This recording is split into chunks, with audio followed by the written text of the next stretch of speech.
बूढ़ा और घोड़ा। एक गांव में एक बूढ़ा रहता था। वह बहुत गरीब था, फिर भी उनके पास एक सुंदर सफेद घोड़ा था। इसके कारण राजा के लोग भी उनसे ईर्ष्या करते थे। उसे उस सफेद घोड़े को बेचने के लिए राजा की तरफ से अच्छी कीमत लगाई गई थी। लेकिन बूढ़ा आदमी यह कहते हुए मना कर देता था, यह मेरे लिए सिर्फ घोड़ा नहीं है, वह एक व्यक्ति और मेरा अच्छा दोस्त है। क्या आप किसी व्यक्ति या दोस्त को बेच सकते हैं? नहीं, यह हमारे लिए संभव नहीं है।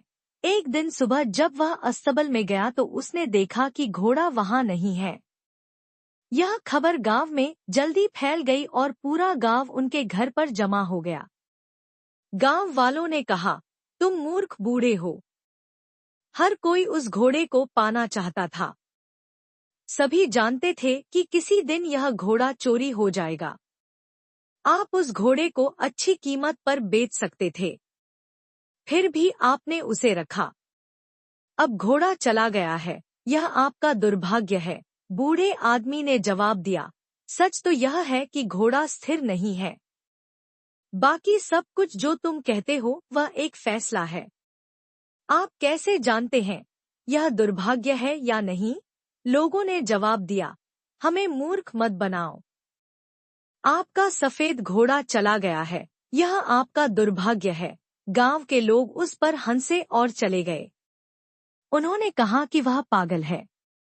वह उस घोड़े को बेच सकता था और गरीबी में जीने की वजह एक बेहतर जीवन जी सकता था। कुछ दिनों के बाद सफेद घोड़ा जंगल से वापस आया। उसके साथ कुछ और जंगली घोड़े भी आए। गांव के लोग फिर उनके घर पर इकट्ठा हो गए और बोले, आप सही थे, यह दुर्भाग्य नहीं बल्कि आशीर्वाद है। अब आपके पास और भी सुंदर घोड़े हैं, आप उन्हें प्रशिक्षित कर सकते हैं और बेच सकते हैं। बूढ़े ने उत्तर दिया, फिर से आप बहुत दूर जा रहे हो। बस आप यह कहें कि घोड़ा वापस आ गया है और अधिक घोड़ों का होना एक आशीर्वाद है। यह केवल समय बताएगा। इस बार गांव के लोग चुप रहे। बूढ़े आदमी के इकलौते बेटे ने घोड़ों को प्रशिक्षित करना शुरू कर दिया। कुछ दिनों के बाद उन जंगली घोड़ों को प्रशिक्षण देने के दौरान बूढ़े का बेटा घोड़े से गिर गया और उसके पैर टूट गया। इस बात को सुनकर गांव के लोग इकट्ठे हो गए और बोले, आप ठीक कह रहे थे, अधिक घोड़े होना कोई आशीर्वाद नहीं है। अब तुम्हारा बेटा इससे घायल हुआ है। इस बुढ़ापे में अपने अपाहिज बेटे का क्या करोगे? बूढ़े ने उत्तर दिया, इतनी दूर मत जाओ। इतना ही कहो कि मेरे बेटे की टांग टूट गई है। कौन जानता है कि यह दुर्भाग्य है या आशीर्वाद?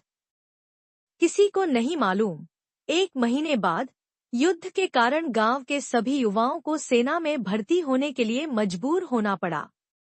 इसीलिए युवाओं के माता पिता और गांव के सभी लोग रो रहे थे। गांव के लोग बूढ़े आदमी के पास आए और कहा, हमारे बेटे हमेशा के लिए चले गए। आपके बेटे की चोट लगना वरदान साबित हुई है। कम से कम वह जिंदा है और आपके साथ रह रहा है। बूढ़े ने उत्तर दिया, कोई नहीं जानता। इतना ही कहो, हमारे बेटे को सेना में भर्ती होने के लिए मजबूर किया गया और आपके बेटे को मजबूर नहीं किया गया। लेकिन कोई नहीं जानता यह आशीर्वाद है या दुर्भाग्य है। केवल भगवान जानता है। शिक्षा, हमें किसी भी स्थिति का न्याय केवल उसी से नहीं करना चाहिए जो हम देखते हैं।